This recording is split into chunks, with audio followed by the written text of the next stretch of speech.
So PG welcome see you in PG point. जिस घड़ी का आप सभी को था इंतज़ार वो घड़ी आ गई है। हम करेंगे आज आपके CSGMU का जो आपका 2022 का पेपर 1 यानी शिक्षा के दार्शनिक परिप्रेक्ष्य हुआ है उसका एनालिसिस। देखिए अब इतनी जल्दी मेरे को सारे क्वेश्चंस तो नहीं मिल पाए हैं, कुछ क्वेश्चन से बहुत ज़्यादा कन्फ्यूज़न है तो उनको ना हम स्किप करेंगे, लेकिन जो क्वेश्चन एकदम श्योर है अगर आपने वो क्वेश्चन किए हैं तो आप उनको अपना मैच कर लीजिएगा। और उसके बाद में यदि आपने वो क्वेश्चंस किए हैं तो आपके कितना स्कोर आप अटेंड कर पा रहे हैं, मतलब जितने अटेम्प्ट किए तो उनमें क्या आपका स्कोर आ रहा है, ये मतलब कितने क्वेश्चन आपने सही किए ये आप हमें बताएंगे। अब आपने एक चीज़ और देखी होगी, जब क्वेश्चन पेपर आपने देखा होगा तो उसमें लिखा था मैक्सिमम मार्क्स 100 और क्वेश्चन करने थे 75, तो मैम मार्किंग किस हिसाब से होगी इसकी टेंशन आप नहीं लो। वो जब भी यूनिवर्सिटी की तरफ से मार्किंग होगी तो देखो एक क्वेश्चन सही करके आओगे, चाहे वो 1 नंबर का क्वेश्चन हो तो 1 नंबर मिलेगा, 1.5 नंबर का क्वेश्चन होगा तो 1.5 नंबर मिलेगा, मतलब जितने नंबर का क्वेश्चन होगा मिलेंगे उतने ही नंबर। तो इस बात की आपको टेंशन लेने की जरूरत नहीं कि भाई ज़्यादा नंबर होगा तो परसेंटेज बिगड़ेगा, कम नंबर का होगा तो परसेंटेज बनेगा, ऐसा कुछ सोचने का प्रयास ना करिएगा। तो पहला क्वेश्चन है आपका, हिंदी वालों की तरफ लेकर के चलेंगे थोड़ा सा, जिनको क्लियर नहीं दिख रहा है एक बार आप लोग क्वालिटी बढ़ा लीजिएगा। जो बच्चे चैनल पर नए हैं चैनल को सब्सक्राइब करके बेल आइकन प्रेस कर लें। और उसके बाद में शुरू करते हैं हम आज का paper 1 philosophical perspective of education CSGMU 2022 का। तो देखिए पहला क्वेश्चन है आपका, गुरुदेव रविंद्रनाथ टैगोर सर्वाधिक प्रसिद्ध किस क्षेत्र में थे?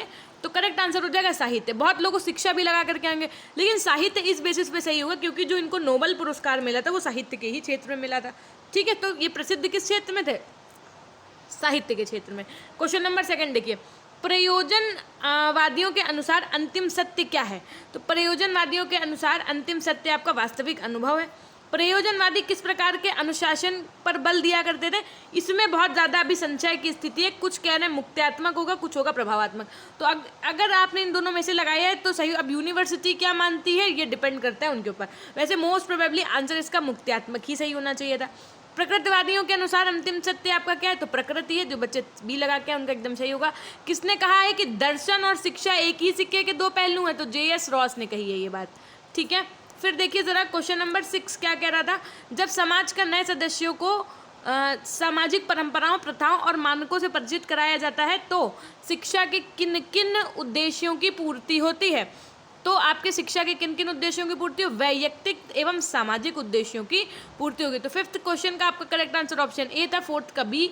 ऐसे करके आपकी जो भी सीरीज, हाँ ये सेट डी वालों का है क्वेश्चन पेपर जिससे मैं सॉल्व करवा रही हूँ आपको।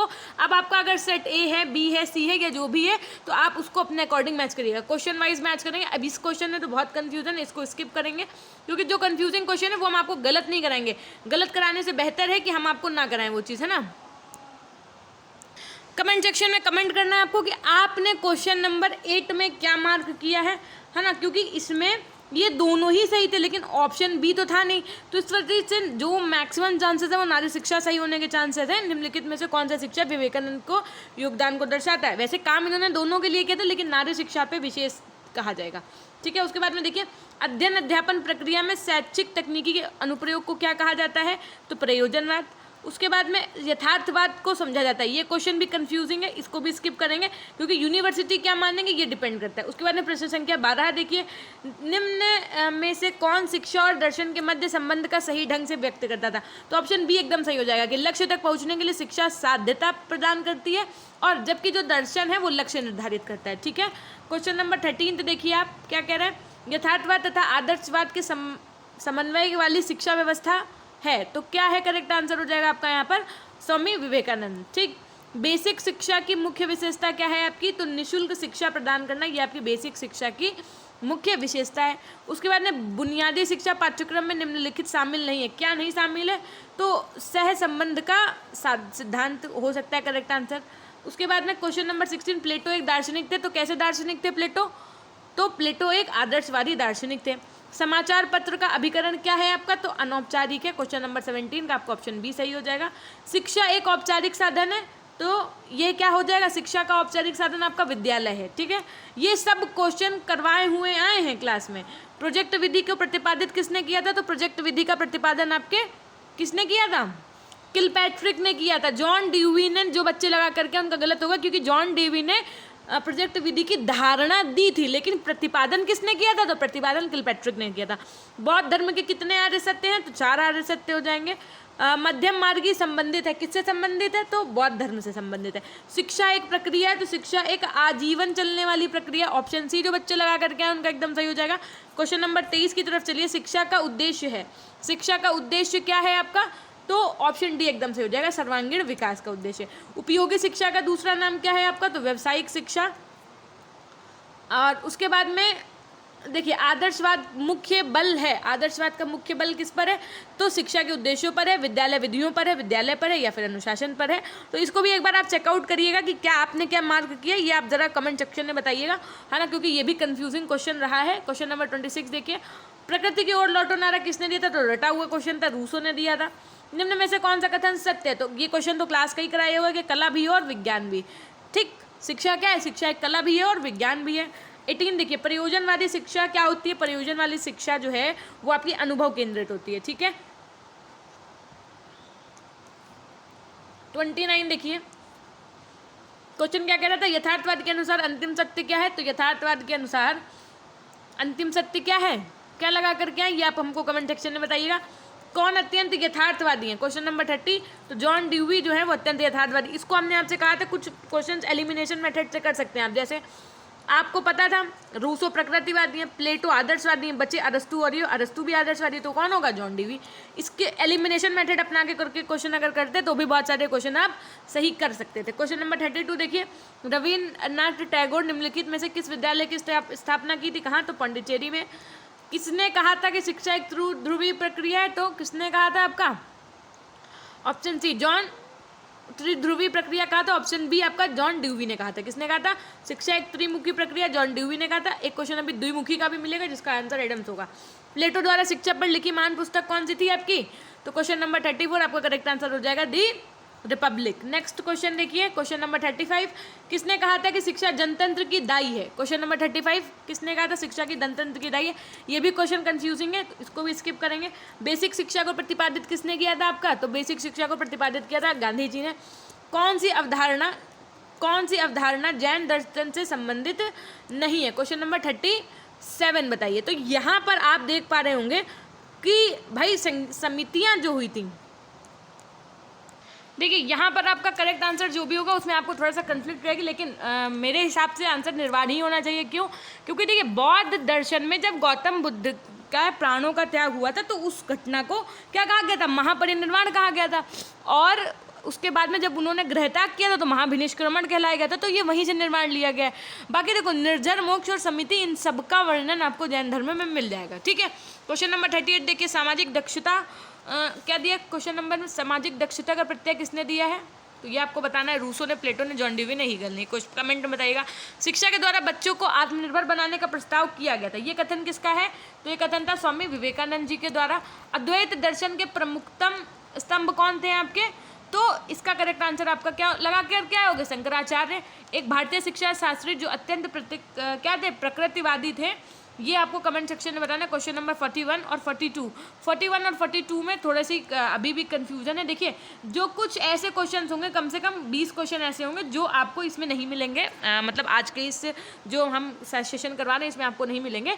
वो आज जो क्वेश्चन रह जा रहे हैं इनका मैं आपको 1-2 दिन में एग्जैक्टली क्या आंसर होगा वो प्रोवाइड कर दूंगा, है ना। क्या फ़ायदा है कि हम आपको गलत टिक करवा दें और फिर आप बढ़िया खुश हो जाओ कि अरे वाह मेरे नंबर आएंगे और फिर रिजल्ट में थोड़ा सा ऊपर नीचे हो जाए।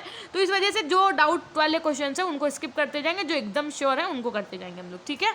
एक बार अगर पसंद आ रहा है वीडियो तो फटाफट से वीडियो को लाइक कर दीजिए और चैनल को सब्सक्राइब करके बेल आइकन प्रेस करना ना भूलिएगा यदि आप चैनल पर पहली बार आए हैं तो। ठीक है। क्वेश्चन नंबर 43 देखो, किस विचारधारा के अनुसार शिक्षा के उद्देश्य सत्यम शिवम सुंदरम होने चाहिए? तो आदर्शवादी होगा करेक्ट आंसर आपका।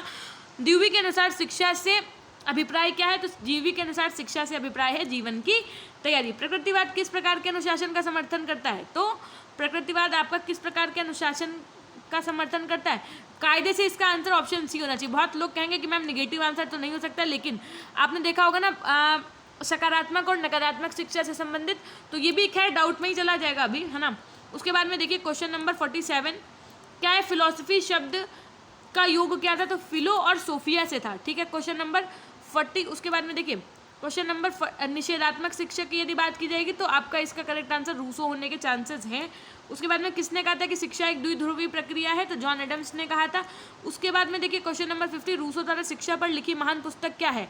रूसो द्वारा शिक्षा पर लिखी आपकी महान पुस्तक कौन सी है? दी एमिल है। कौन सी है? दी एमिल है, ये तो एकदम ही श्योर है आपका।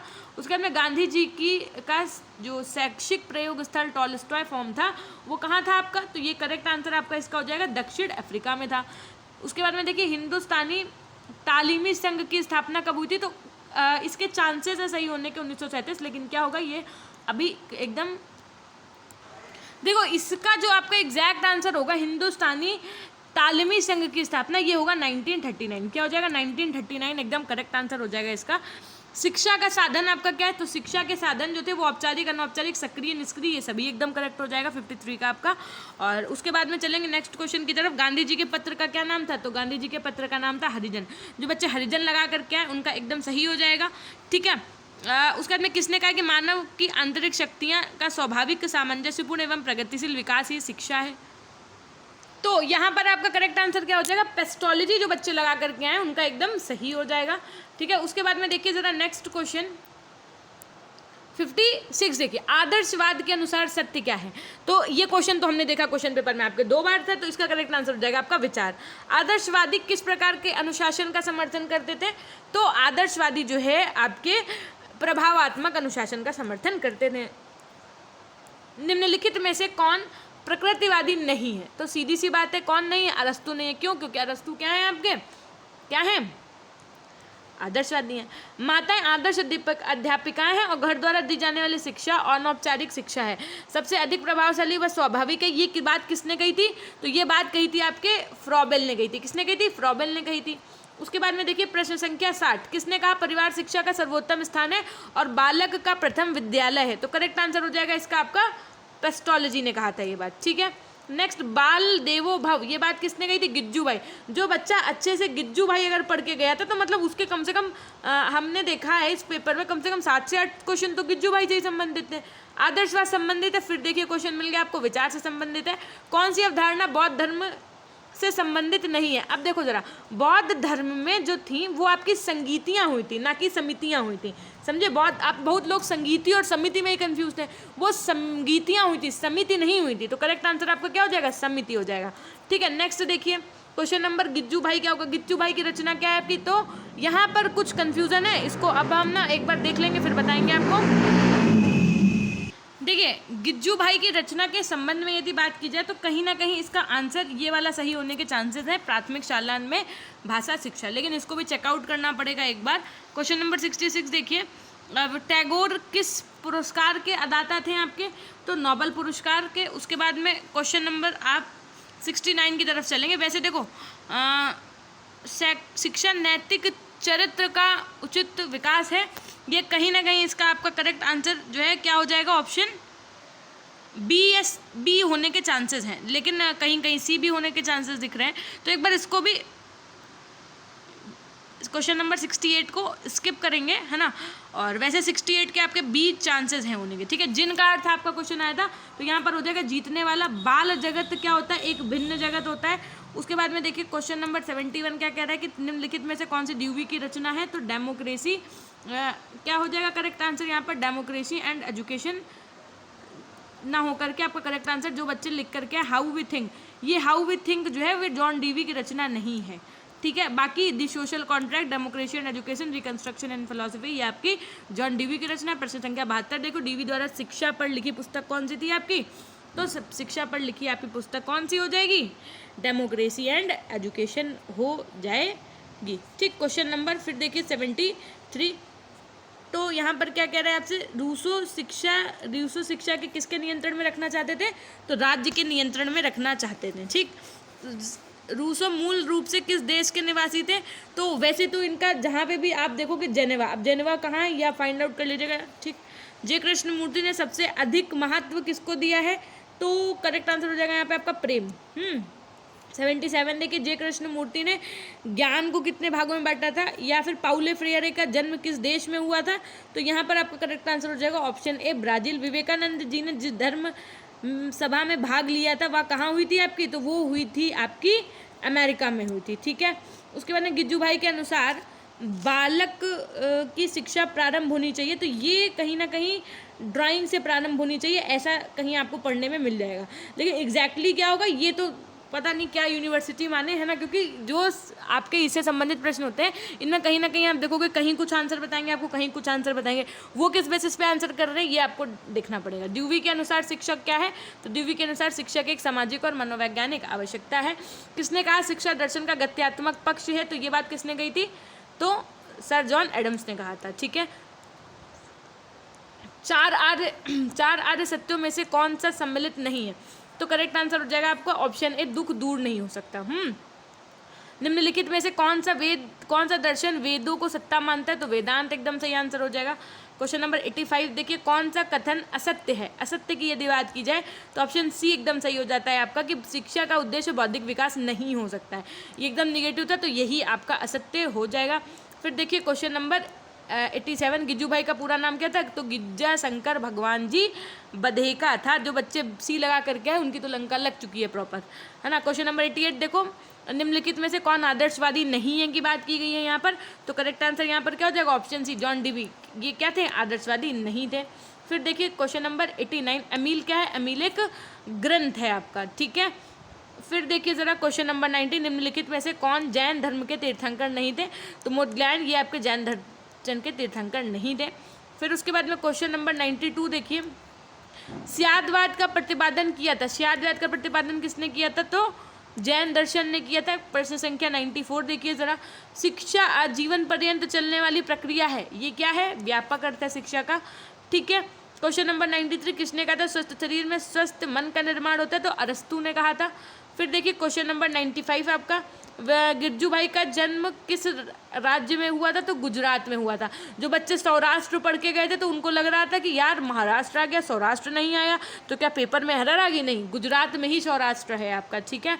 और उसके बाद में क्वेश्चन नंबर 96 देखिए, गिज्जू भाई के शैक्षिक विचार किस स्तर के थे, तो प्राथमिक स्तर के थे। क्वेश्चन नंबर उसके बाद में देखिए आप, ये तो ब्लर ही है पूरा पेज, है ना, 99 देखिए, देखो यहाँ पे क्लियर है ना।